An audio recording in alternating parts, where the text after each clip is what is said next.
I wanted to do something that it felt like I wasn't working. It felt like I was just deeply in love with what I was doing. Negotiating deals for stars that used to be on my favorite TV shows, right? This is what I've always wanted to do. Hey y'all, welcome back to our channel. Today I have a special guest, Alexis Whitaker. Woo! Hi. We're going to be talking all things film, TV, law school, road to law school, road to film and TV, road to entertainment lawyers, local entertainment lawyers. So please stay tuned. Never hesitate to call, 'cause I'm your sister and always for you.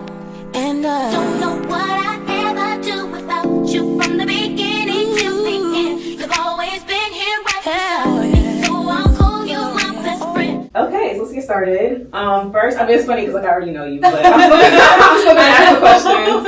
I guess maybe we'll start with that. How do we meet? And then we can go into your whole journey and stuff like that. I love this story because I'm always, whenever we're out, I'm like, so I'm a fan of hers. I know, you're always her friend. You're always like, I knew her before she knew me, and I'm like, you don't have to tell people that. I love that, and I'm gonna keep doing that. Okay, so I did. I knew you before you knew me. Let's see. Okay, so I'm in law school, and I'm like, I need connection. I need community. I need to see what this looks like. And so I think I got my job at the firm in Big Law, and I'm like, okay, where are there other women that look like me, or even men, right? Like but other Black people that are entering this space. And you and Samantha were doing that with Sisters-in-Law, and so I'm like, oh my gosh! So I watched all your videos. Really? I watched them move into the apartment and move elsewhere, and so everything that you've done, like I've been kind of watching a little bit, and just being inspired, right? Like you taught me what it's like to be a big law attorney, how to enter that space and how to just handle it with so much grace. And so I've kind of like watched your journey from there, and then we met at BSLA. BSLA, oh, I love BSLA. Me too. The Black Entertainment Sports Lawyers Association. So we were at the closing night party, and I think you were standing off to the side and I was standing off to the side, and I was like, Sisters-in-Law? And then this connection happened, and we both started in the same area of law, but I won't get into that. And so then we kept talking about that, and from then on. I know, and then she invited me to speak, which was so nice of you, at the Houston Bar Association. And y'all know I'm from Houston, so I'm like, anytime it's like Houston, anything, I'm like, I'm gonna do it. I'm gonna do it. And that's like another thing, and we can talk about that more, but like just that connection and like finding spaces to elevate others. You know? So let's take a step back. So before BSLA, before entertainment law, just like you as a little girl, where are you from, and what inspired you to want to be a lawyer? Okay. Born and raised LA. I love LA. Even though it's funny, I've been gone for about 9 years. But she came back. And I just came back. But I love LA. So, born and raised here, was born to a single mother. She kind of did everything on her own. She was an entrepreneur. Just really set the stage and kind of like set the pace of life, of like setting goals and doing everything you can to make that happen, right? If it doesn't happen, maybe it's not meant to be, but you kind of doing like faith without works is dead, that sort of a thing. And so my mom was that first inspiration, right? Just being born and raised here, being kind of close to the entertainment business, but not in it. I think this was back like I was born in the late 90s, so it's like that early 2000s era though, when you have like celebrities and kind of like a little going wild and that type of thing, and I wanted to be an actress, and I was like, oh really, I'm gonna be an actress. My mom was like, absolutely not. We're not. Especially as a kid, because you see what happens with a lot of child actresses. She was probably like, oh no. And now you get the documentary today, and you're like, but like living in LA, I think we knew, and then not to mention you could see what was in the tabloids. And so it was like, no. So my mom wasn't having that. As far as that evolving into like my career today, my mom actually, she went to be a lawyer. She, I think, got into a law school, and then she found out she was pregnant with me. Oh, really? Yeah, she did. Oh, wow. And so she found out she was pregnant with me, and she kind of put that on hold because she's an entrepreneur. So she was running her business, was like, I need to provide now more than ever. Like your priorities gonna change. Exactly. So she kind of, did that, and then she wasn't able to pursue like law, but she always shared that with me, that was her dream, to be a lawyer. She wanted to be like a criminal defense attorney. That frightened me. Really? I was just like, I don't know. Serious. Yeah, it's like, it's serious, but it's also like, I guess you kind of always have that fear of like, what if you really, truly like, what if your client doesn't get the outcome that you wanted and they like come out to get you, or you know, that type of thing. And so I was like, nah, I don't want to do that. Yeah. But because I knew I loved the entertainment industry a little bit, just from like watching on TV, wanting to be an actress myself. And I remember like we were having the conversation about what it takes to go to be a lawyer. You have to go to undergrad and you have to go to law school. And I was just like, oh, all this school, I don't know. Yeah. But I remember asking her like, are there lawyers that do like stuff in the movies? And she was like, yeah, there definitely are, you know, but I didn't know any. Like, my mom didn't have friends that were entertainment lawyers or probably even lawyers in general. And so it was something that I had to research. Did a lot of research on like, what does an entertainment lawyer do? What, you know, who are some of them? Who are the famous ones maybe? Like, who can I look up to? That type of thing. And that's when I came across the show Entourage. Do you know that show? No. It was on HBO, like... early 2000s. So you're like a young girl. So I'm in middle school. Okay. Yeah, I should not be watching this. Like, I should not be watching this at all. Yeah. Because it's kind, you know, HBO too. It's like mature for the mature audience or whatever. Right? So like I should not be watching this, but I come across this entertainment lawyer agent. So Ari Gold is like, he's one of the main characters. He's a super agent. Okay. But he has a law degree, and I think it kind of like helped him evolve into the great agent that he is today in the show. And it looked like he wasn't even working. It looked like he was just enjoying himself. And I knew, like, I loved my childhood. My mom really created a great space for me to just, you know, be a kid and like have fun. And I was like, I want to do something that I'm happy with. That like every day I'm excited to do this. And you know, of course, his life was not maybe on set or being an actor, but you know, he was passionate about what he was doing. He was around his community and his friends in a way. Like, he became friends with his clients. And then his passion spoke more than anything. Like, actually, that was the whole storyline of the show. Like, his wife could never pull him away from work. And not that I want that necessarily, but I wanted to do something that it felt like I wasn't working. It felt like I was just deeply in love with what I was doing. And I saw that through him. It was like the deal making. He would go above and beyond for his clients. He was witty. He would think of things. He would get the deal done any way possible. And more than anything, like, you can tell that he fed off of the passion of his clients. I wanted that. I wanted like that. I wanted that community around me to drive and to, like, you know, kind of just help inspire me to just keep working hard, right? And so I was like, I think I want to do what he's doing. So I was like, okay, how do I make this happen? You know, how do kind of we figure that out? I think that was the moment that I realized the power of television. Absolutely. That's what I've been thinking about. I'm like, media is so powerful. Yeah. And because those were my first influences. These TV lawyers, these TV agents, whatever, they were my inspiration. That's how I knew what I wanted to do. So it's like Joan, even on Girlfriends, right? And she's in LA. She's in LA. She was like in Big Law, like that whole thing. I have a shirt that's like all the famous black TV lawyers. I love that shirt. And I'm like, but yeah, so they inspired my interest, at least in the law, I would say. And I think that's when I recognized the power of the entertainment business and how, like, if this inspires me to want to do this career, how many more young men is it inspiring to be a football player, basketball player, a doctor, a dentist, or whatever? And I'm like, for so many people, this is the first time that you get to see this influence, and that you maybe decide, I want to do that for a living, or I want to live in that type of house, I want to live in that city, I want to have this type of a family. And I recognize I want to be a part of that. I want to be a part of the stories and the influence. And I want to inspire, like, for one, inspire me, but I want to inspire the next generation to, like, you can see yourself, what you're seeing on TV, you can be. That's so beautiful. I resonate with that so deeply, because I feel like, especially as a kid, what you see on TV. I remember I used to go around, my brothers and sisters probably like gonna laugh hearing this. I was like, Orange Soda is my favorite. And it was because of Kenan and Kel. Like, he would always talk about it, and like, I genuinely thought Orange Soda was my favorite. And it's like, I just you didn't like TV. Like, I was just what I was seeing on TV. Right. So like, it is that deep. Like, sometimes people think like film and TV is like not. No, it's really, really deep. Really it's a passionate industry, and it matters. It matters. Like, it really does. And so.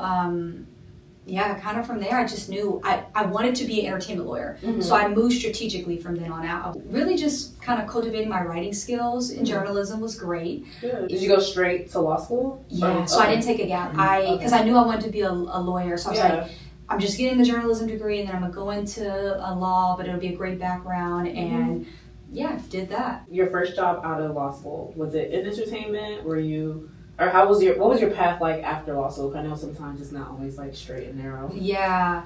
Let's see. So like when I was in law school, I actually had an internship at Paramount, working with Nickelodeon. Oh, cool. And so a full circle moment. Exactly. So I was like, oh, this is what I knew God was like, this is what I want you to do. I'm gonna make your crooked places straight. Because, as you know, like that's what we have in common is Houston. It's like I went to law school in Houston. Yeah. I'm not in LA.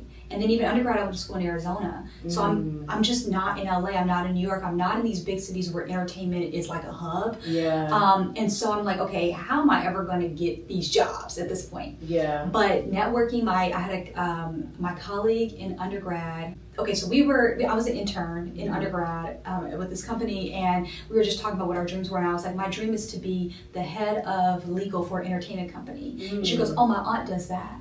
I said, what? Are you kidding me? Who's your aunt? And she connected me with her aunt. So when I'm in law school, her aunt, I stayed in contact with her from senior year of undergrad, throughout law school, getting into law school, throughout law school. And then around spring when the internship process opened up, I applied for a role at Paramount. And I mean, I'm sure like her just support and guidance and recommendation really helped me, I think, get the role. And so I ended up working at Nickelodeon. I was a business and legal affairs intern. That's amazing. Yeah, that was a dream, man. When I got the job, I was so happy. I just remember crying. Like, it was like it was a phone interview or a virtual interview or something. I just remember crying like, oh my God, my dreams are coming true. This is what I always wanted. It's happening. Yeah. Oh, I just got sigh of relief just thinking about it. Yeah, I can't imagine how that felt. It was crazy. And to be in Texas, right? Yeah. And get that. So was it a virtual internship? Well, it was in person, but I'm from LA. So it's like, cool. For the summer, I'm going back home to LA anyway. But COVID happened. You would think, this would have cut my internship. It made it even better because it was remote. So I was partially in Houston, I think, and partially in LA or whatever. I was able to still build the community and the connections online. And we had a great summer. I was a business and legal affairs intern. So that's where you do, some business, some legal, kind of a mix. And man, I worked on series regular deals, day player agreements, talent agreements. And I'm literally negotiating deals or kind of helping to redline and draft deals for stars that used to be on my favorite TV shows, right? And this is what I've always wanted to do. And they're spin-offs of SpongeBob, right? A lot of throwback shows that we used to watch, they're now in their sequel era at Nickelodeon. And so it was a great experience. I made a lot of connections there, really helped build my network. But I had a mentor there, and this is kind of funnels into how I asked you to come speak on the panel, because my mentor there said even as a law student you can offer things to your mentors and people that you're connecting with. And I'm like, what do I have to offer? I'm a law student. I have no idea. I just want to ask you questions. And he was like, why don't you set up a panel or a CLE basically, and people can get CLE credit, but you give attorneys a space to talk about their careers, inspire others, that type of thing. So I said, okay, I'll do it, but you gotta be my first guest. So you were playing the game early. It was his idea. So I'm like, great, okay, cool, you do it. So he was so kind. I was on the board of the Thurgood Marshall. I went to Thurgood Marshall School of Law, so I was on the board of Thurgood Marshall School of Law Entertainment and Sports section, and we kind of put the panel together. And my old boss at Nickelodeon spoke virtually because this is COVID, so virtual was a thing. It was just perfect timing, and I think it helped us build that relationship to where still to this day, I texted hey, how are you doing? Basically, I was at Nickelodeon, then I went to the firms to do corporate law, and I was at a firm that actually represented Paramount. So that's when I was kind of on the outside looking in, doing corporate matters, and that was a really great experience, I think, just because with entertainment law, you'll get into the hype of entertainment or what the media companies are doing, but the key is they're a company. So yes, they do entertainment, they do really great work, and they sell great products in a sense, but they're just a company with shareholders. If they're public, right, they have shareholders, and like they have commitments to their investors and information they have to get across. And we were both capital markets associates. You both survived. We did. We survived that. I think that's a good field to go into though for like if you want to eventually go in-house, because I thought with cap markets, like you said, you have to get to know the company because you do the public disclosures for them, so you get to know like who's on the board and like what's important, what they have to disclose in their disclosure schedules. Like I feel like even though at the time I was like, oh my god, I think I look back, I'm like, okay. I mean, I wouldn't want to do it again. Yeah, but it's like you kind of I can kind of see now how like it helped, even though it's like not the funnest. To the point, like I got to work with Paramount, and I got to work on their SEC docs, right? The corporate governance docs. And I think in that role, though, I realized like there's a difference between working on corporate matters for an entertainment company and then like working on entertainment matters for an entertainment company. Absolutely. And so that just helped me focus on, okay, what's the bigger picture? What was my why? Which was always to be an entertainment lawyer, ideally within the TV and film space. And so, you know, while I was at the firm, I started studying for the bar, and I took the California bar because I was, you know, in Texas. Okay. So you originally took the Texas bar? Yeah, originally took the Texas bar, passed in Texas, worked in Texas, and then waved into New York. And then because I wanted to come back to LA because I'm just from LA, and I figured more of the television and film was in LA, even though like their entertainment is like LA and New York, but I feel like TV film was really more in LA. For sure. I was like, I'm gonna take the California bar, and I tried to get away or get around that as many ways as I could. Like, I'll just go in house, and you know, anything you can do to kind of avoid the bar. But this is at the time of the strikes. So this is like the strikes and the post-strike era when, you know, TV and film is on. It's just kind of dead. Hiring right now. Nobody's hiring. If anything, there's layoffs. So now I'm a junior attorney with corporate big law experience. I don't have any entertainment experience besides my internship at Nickelodeon, but you know, they don't really count that when they're accounting for your years of experience, like for different roles, you know, as attorney. And so I'm applying for jobs, but competing with people that have years that are tenured, right, in their roles with the studios for years. Like they know what they're doing. So even if it's an entry level position, they'd rather hire a seasoned attorney that just they don't have to train as much to kind of fill that role. So not too many these studio roles, so to speak, were available at the time, but it worked out because I went to an amazing boutique entertainment firm, and I learned about, you know, kind of how does a film project get made. And you learned the finance part of it. I was doing film finance, and so it was awesome. The amazing thing about that firm is they did anything from like development, film finance, through production, all the way to package and sales. They have like a package and sales team that will help you pitch your project to the networks. And basically a full service shop for a filmmaker in a way. That's really cool. So it was awesome. And I got that film finance experience. Again, I think as a kid, dreaming, looking at the TV shows I want to work on, film finance maybe wasn't a thought. But truly I recognized like people have great ideas. They're amazing writers and filmmakers. That's the heartbeat of the industry. But that idea may never see the light of day without the funding. Oh, absolutely. And in Black content, we know that more than anything, where it's like we have so many talented creators, but if the funding's not there to create the project, it's just an idea for now. And so I learned about, you know, the different forms of film finance, right? Debt and equity financing. I did several financing transactions for some independent films. The firm, and they represented like the financiers for like Terrifier 3. I don't know if you saw that. It's a horror film, a Halloween like type movie. So many different amazing projects. A lot of projects with Skydance. Like the Dallas Cowboy cheerleaders. Those projects. And they do like production for them mostly. But I got to learn film finance, and so that was nice. A little bit of development as far as like doing attachment agreements and getting, say, producers and writers attached to the project, which sometimes will allow you to get the financing when they see who's attached.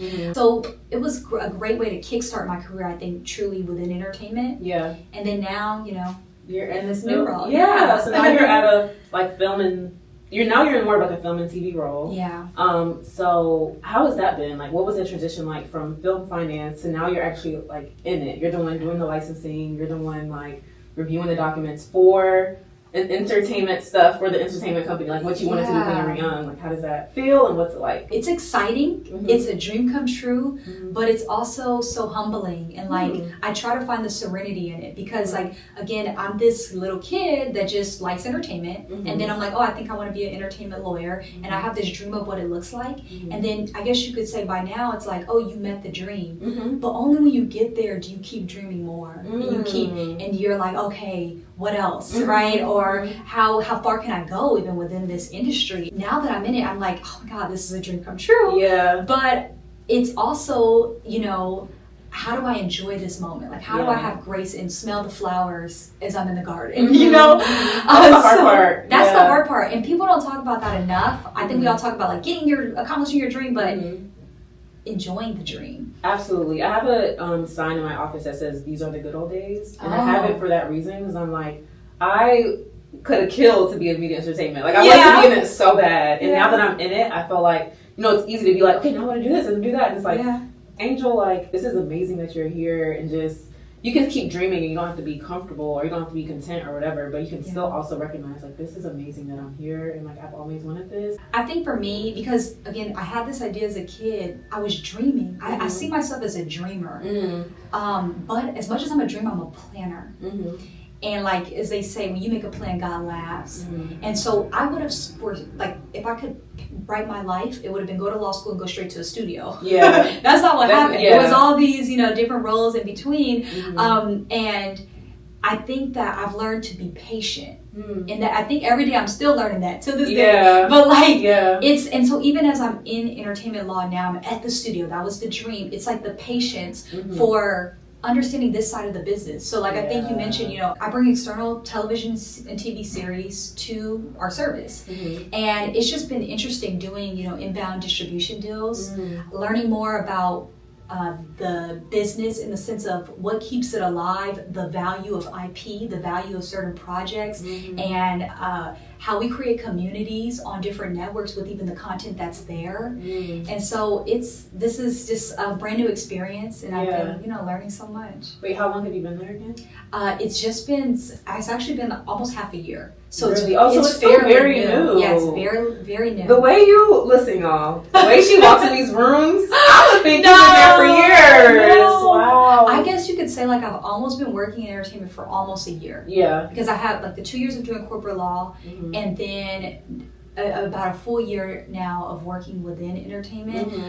And so you just kind of see how everything comes together, right? Like from the corporate background to the entertainment work, it's all kind of blending together in a way. And I just keep learning. So if that's like not actual learning in my role, it's like reading books on the business, listening to podcasts on the business, right? Having meetings with people that are higher in their career to just understand like, what should I be learning now? What does stopping and smelling the roses look like now? What would you wish that you would have done in this season, right? Just trying to take it all in.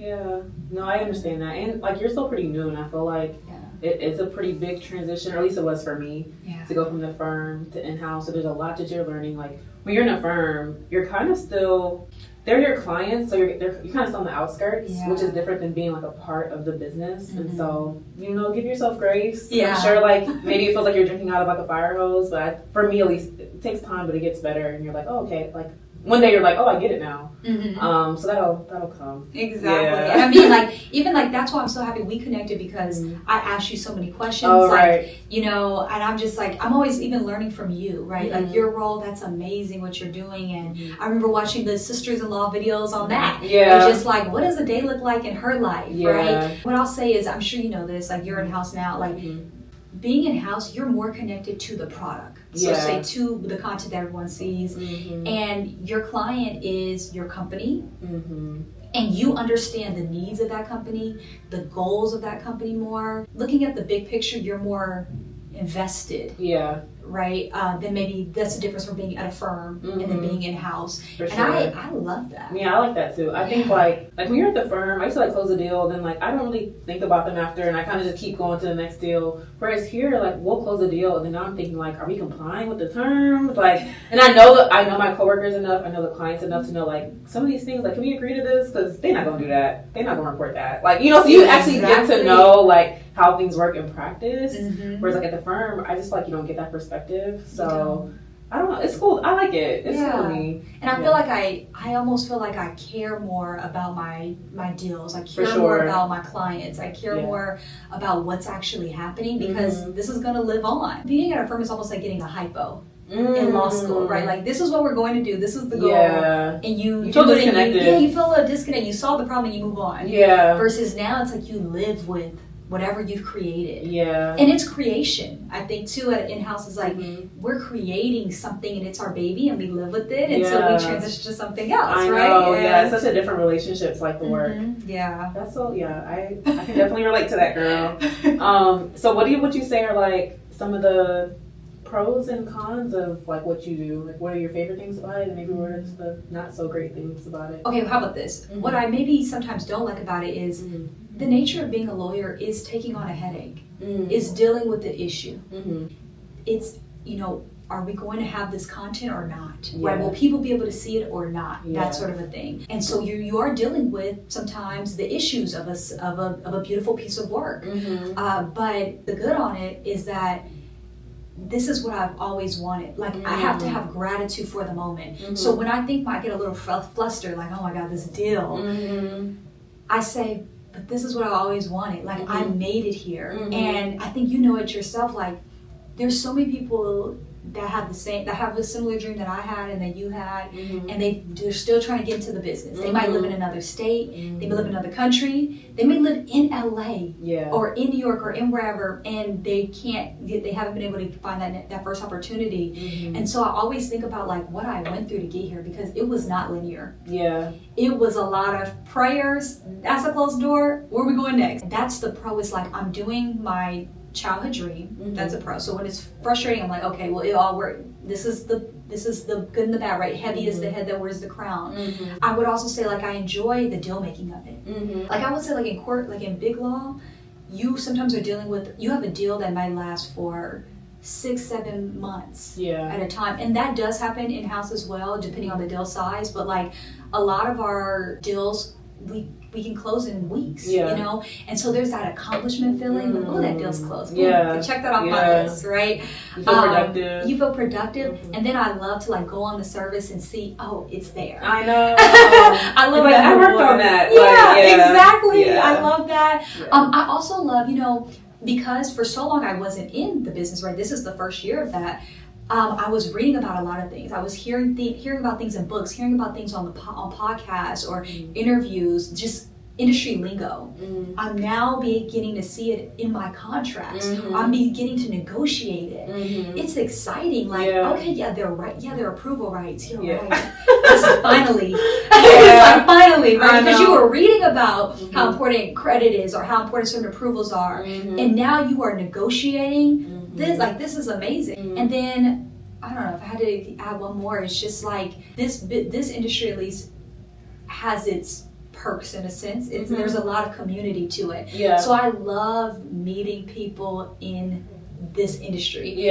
Our events are so much fun. I know, they are. Bees Law is a great time, but when I tell you learn so much at the conference, but the people I meet are like, it's not like you're meeting someone and you're like, oh my gosh, I never want to speak to them again. These are people that you're like, I want to stay in touch. Hopefully we can get lunch. You know? Like you actually follow up. You actually follow up, right? So it's like the connection, but then maintaining the connection. I love, so it's like the day-to-day job, but then it's also just the community around it, like the conferences, the panels, the networking event, the mixers, the screenings, the premieres, like all of that is so much fun. And it goes back to the Ari Gold point of this. This is my job. It doesn't feel like work. It feels like joy. And that's so funny she says that, because we saw each other, we ran into each other at the American Black Film Festival, and I'm like, that's I didn't even know you were gonna be there. I didn't know you were gonna be there either. And I'm like, that's a perfect example. Like you're meeting people who go to these kind of events and like go to the premieres, and it is. I've never thought of it that way, but that is like a huge part. Like you're around good people. Yes, and I think as a kid,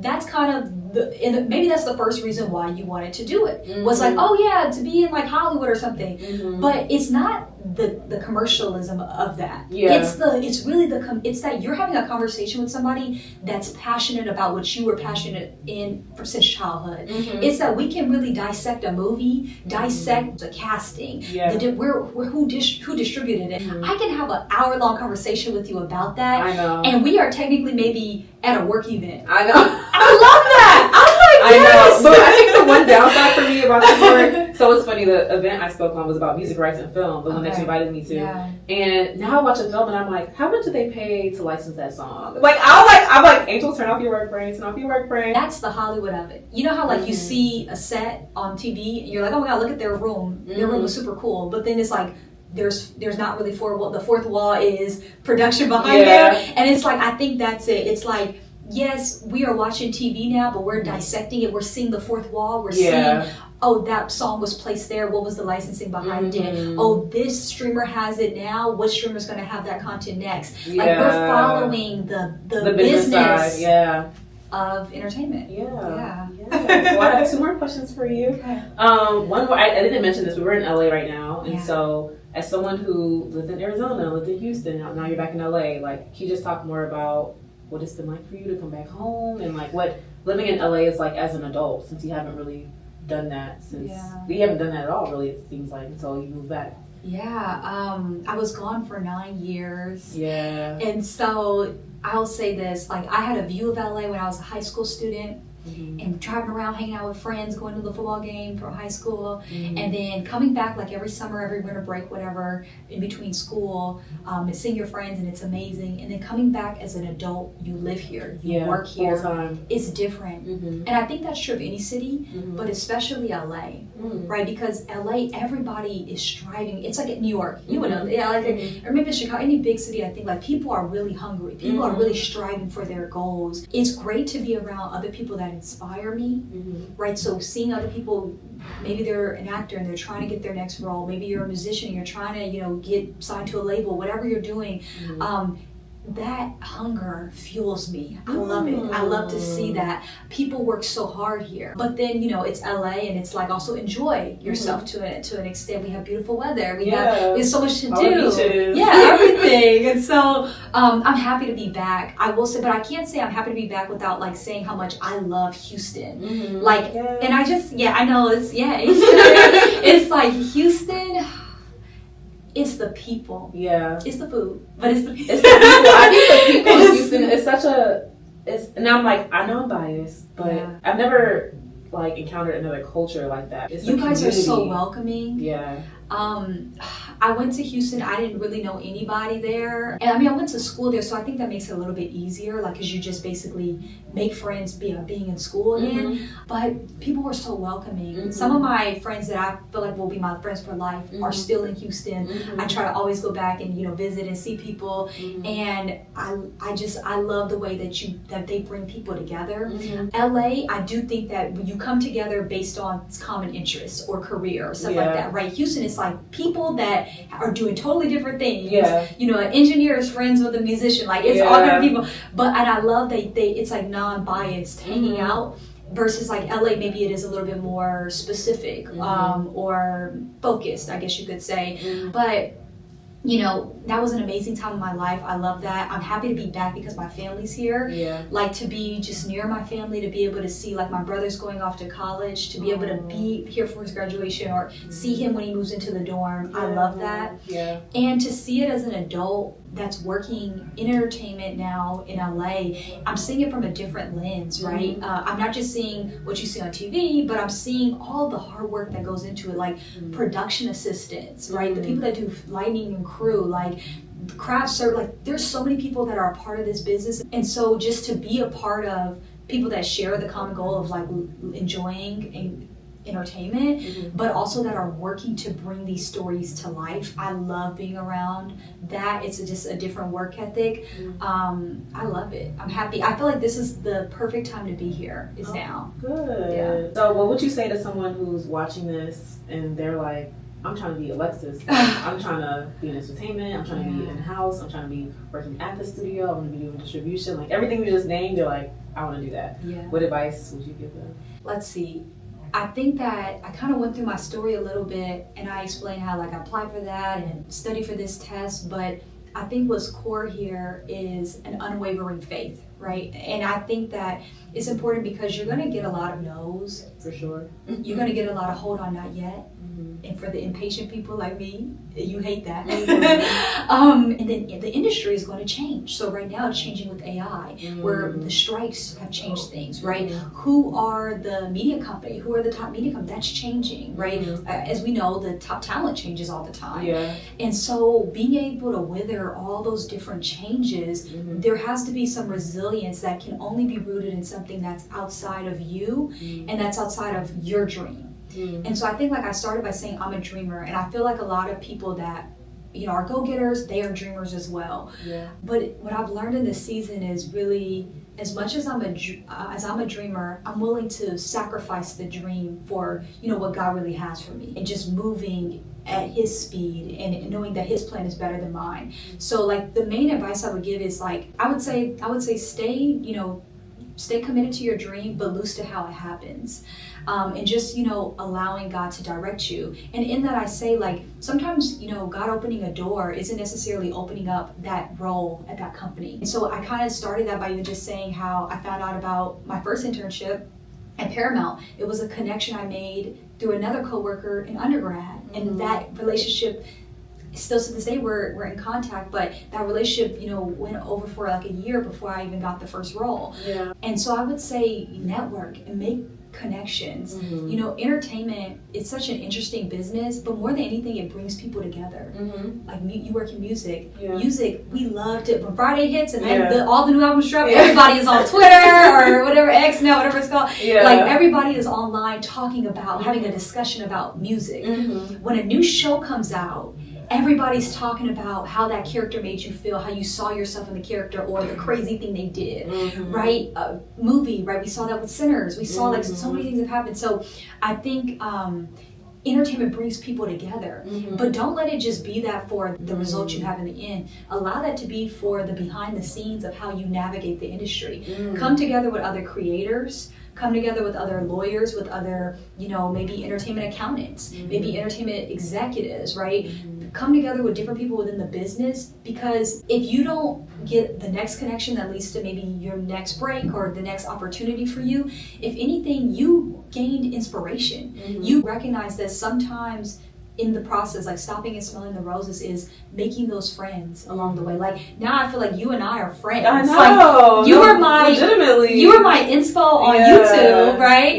And then we met each other, and then we both like have had each other speak for different things, and now we're friends. I know. And I love that. And like I can't wait to see, you're already amazing, but like I can't wait to find out who you are in 10 years from now. And I can tell my kids or whatever, and I'm like, so let me tell you how she started.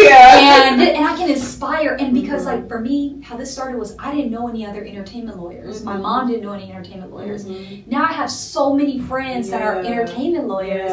And hopefully I can even connect my children and help inspire them, and have, even if they see it, they're inspired originally by like something they see on TV. I can say, I know a person that does that in real life. So like make it real and tangible. Make it tangible in like those conversations. So I think that, I would recommend just staying true to your dream, right? Staying focused on it, but making those connections along the way, because they're not just hopefully ways to help you network. They're also like true friends. Like genuinely. I just want to say thank you, and like even beyond just coming and doing this interview with me, I think you're such a connector. You have such infectious energy. She be working out, y'all. I be like following your stories, like let me get up and go to the gym. So I think you do a great job at just like, putting yourself out there and like meeting people, connecting with people, and just like being vulnerable, being honest. And I feel like that's what like drew me to you beyond just networking or whatever, but just like as a human being. I think you're a great person. Thank you. So thank you for coming on. Thank you guys. I'm on Sisters in Law. I went from watching Sisters in Law I know, to being on Sisters. This is a dream come true. Another full circle moment. You see, there you go. Well, thank y'all so much for watching. If you have any other industries that you want to hear about, please let us know, and we will do our best to find someone and have them sit down and talk about their journey, their perspective, and what their day-to-day looks like. Please like this video, share it with someone that you think it might be helpful for, and just another thank you to Alexis. Thank you guys. And we will see you next time. Bye. Bye.